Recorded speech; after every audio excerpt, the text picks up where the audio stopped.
Hey, welcome back. Following Funnel Force, I'm Brent Stone. What's up, guys? Glen Martin here. Super excited to be back and share some more secrets with you all.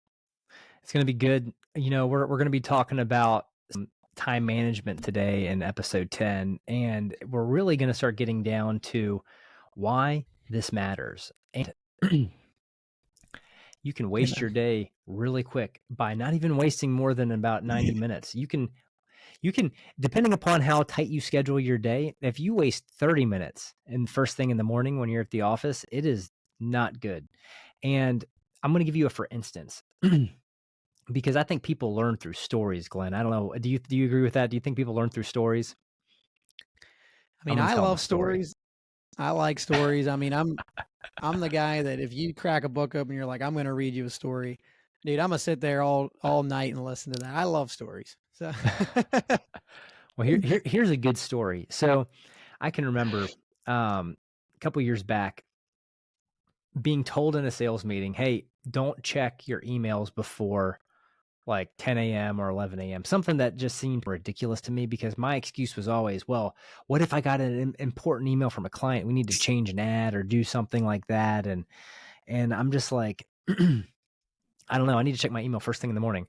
It didn't take me too many times being a new salesperson in the advertising and marketing space to realize checking your email first thing in the morning when you should be making your cold calls to stay fresh, to stay on top of your talking about your business that you're in. It didn't take me long to realize that can get you out of the sales cycle. If you, no, that's not even right. That's not even right. The sales cycle. That's what the buyers are in. But basically, getting out of your flow state of mind, it doesn't take more than a day or two.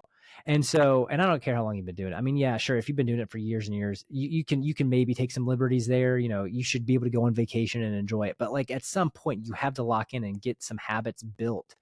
And what ends up happening here is that I checked my email a couple of days in a row, and I remember trying to go back out and talk to people after that, and it was just like I had to start over because it was like 3 days were shot. Because here's the story.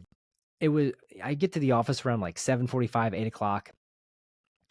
What would end up happening is we would have on Mondays and Wednesdays we'd have a sales meeting, and then I'd get out of that at around like 8:45.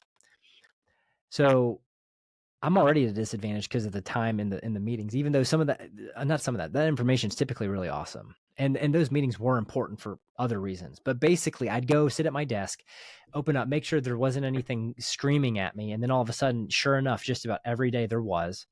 And it's not something that couldn't have waited until 10 a.m. because of how, changing the ads worked and all the different things. I could have still addressed it at 10 a.m. and it would have been fine. But because of whatever, emotionally as a human being, I'm just like, oh, I want to fix this now, so I'm not having to think about it for the next hour and a half. That's all that it was. Yep. Here's really good practice that I practice now. When I sit down at my desk in the morning, I don't open my email. I go to the list of things that I made for the previous end of last day, yesterday, what I need to do, and start working on knocking those things out. Then I'll go and check my email to see what problems do we need to address? What good things can I take a look at? Whatever. And here's the thing, what that did for me as a young salesperson, it taught me early on the value of getting into a flow state of mind with being able to manage my time, produce so much better results because I was on top of being able to stay on top of making those cold calls that we talked about in the first, when we were talking about the sales course that we built here. The first step is basically making sure that you're building a proper day for the following day. If you go and check your emails first thing in the morning, you just shoot all that in the foot. I mean, literally, it's just like there's a chance that you're not going to have a problem in your inbox, but let's be honest. It doesn't matter. Like, you're going to wreck your attitude if you open up your email. So Glenn, what are your thoughts on that? You'll wreck your attitude or you'll wreck your wallet because there's always like, if you like sales and you like marketing, you've always got like a million different emails in there and someone's trying to sell you something. And so, yeah, I mean, my emails are terrible. If you want to get in touch with me, number one, don't email me because if it's urgent, I won't check it right away. And so, I'll get to it, and it's not like I'm the guy that doesn't ever read his emails, but if it's an urgent request, I know that either you will call me or you will text me, and that's going to, I was literally on a Zoom with Dan Henry earlier today. He had this like VIP challenge, and so I was on a call with him, and he was saying, he's like, we're distracted by all these things. He's like, here, let me look. And so he pulled his phone up, and he's like, yep, I've got like 293 missed calls. I've got like 270 missed text messages, and I got one missed Slack message. He's like, I guess you see where my priorities are. And because you know where your priorities need to be. And as a salesperson, your priority is not your email. Your email is not where you've got typically the next big deal falling into it if you're out running a sales route.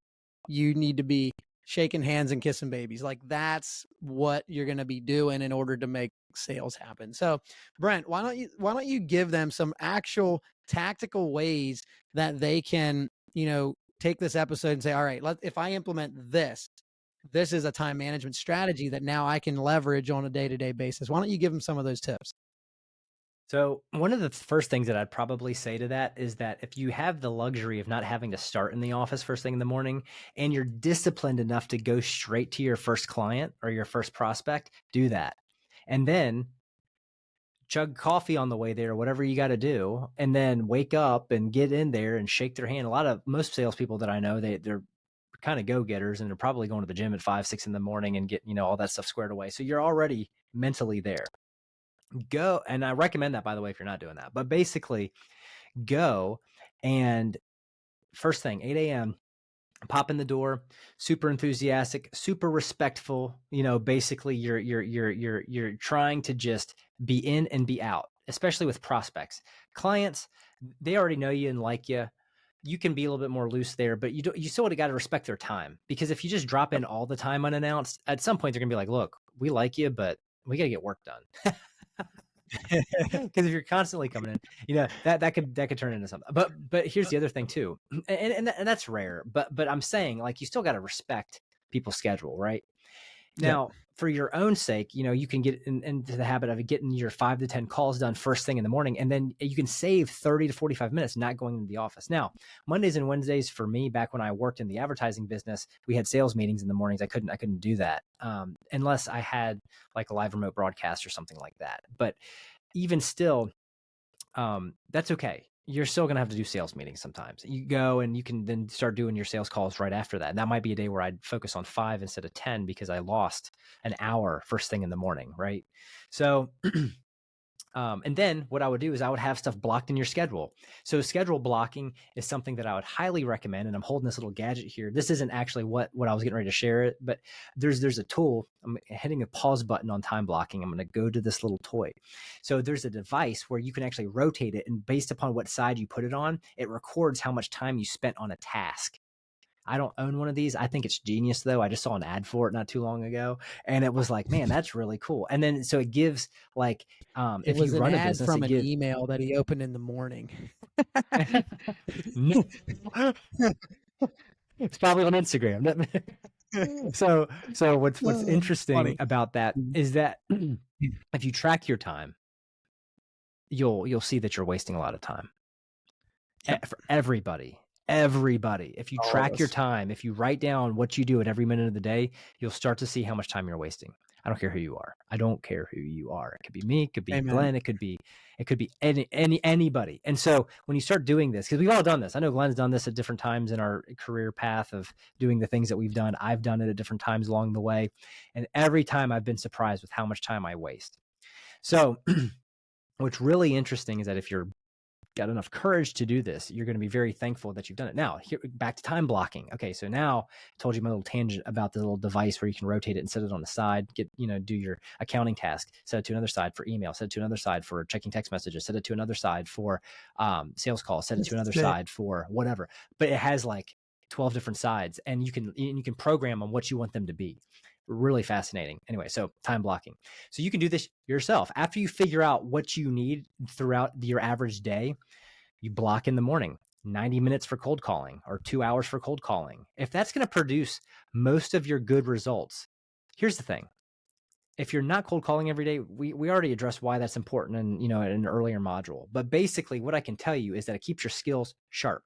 So other than the fact that you're opening up your chances of making more sales, you're keeping mentally sharp, which means on all of your follow-up calls, you're going to be better. So if you don't do this and you don't budget time for this first thing in the morning, your day will suffer. Okay, I think I've beat that horse enough. So after you get through the first part of the day and you get to the next step, maybe that's going to be checking emails, and you only want to allow yourself 15 to 30 minutes for this. 30 minutes is probably way too generous, but let's call it 15 to 30 minutes, depending upon, what you got to take care of, because you got to give yourself time to respond. And, I get that. But then after that, you probably want to have creative time to be able to do some stuff before you go and do lunch with a client. And I read a book one time, and it was the title, this was years ago, it was called Never Eat Alone.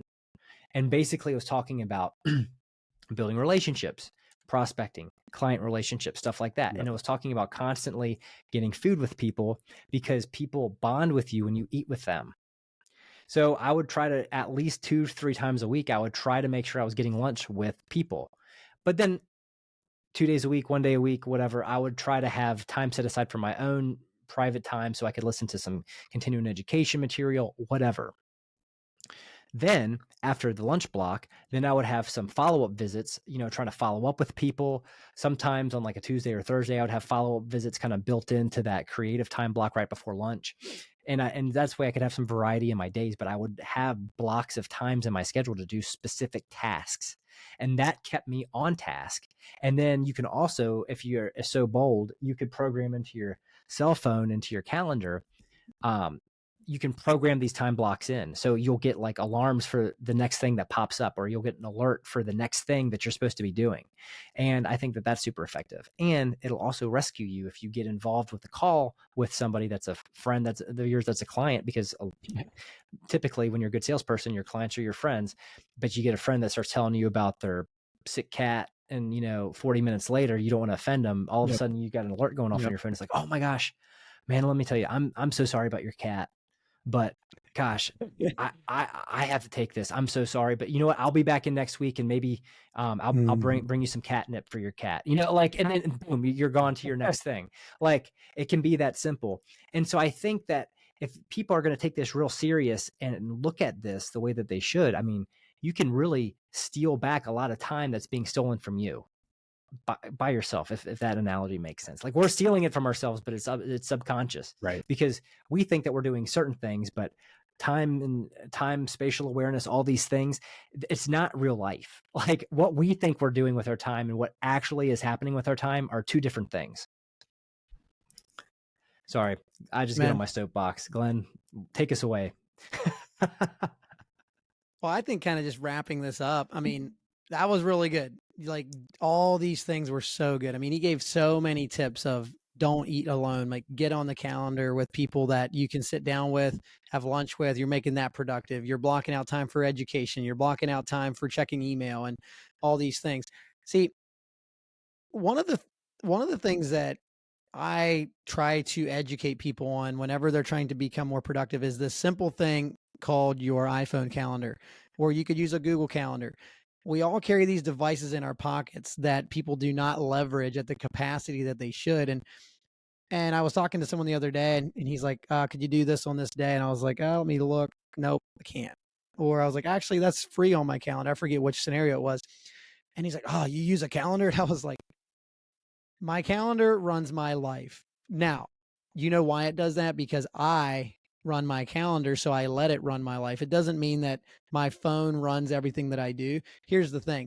I put into my calendar what I want to have happen in my life. So if I don't want to start, my work until 9 a.m., then I don't allow that portion of my calendar to be blocked out. That is family time or personal time. Or if I'm going to go to the gym, or if I'm going to work out in a certain time, that's in my calendar.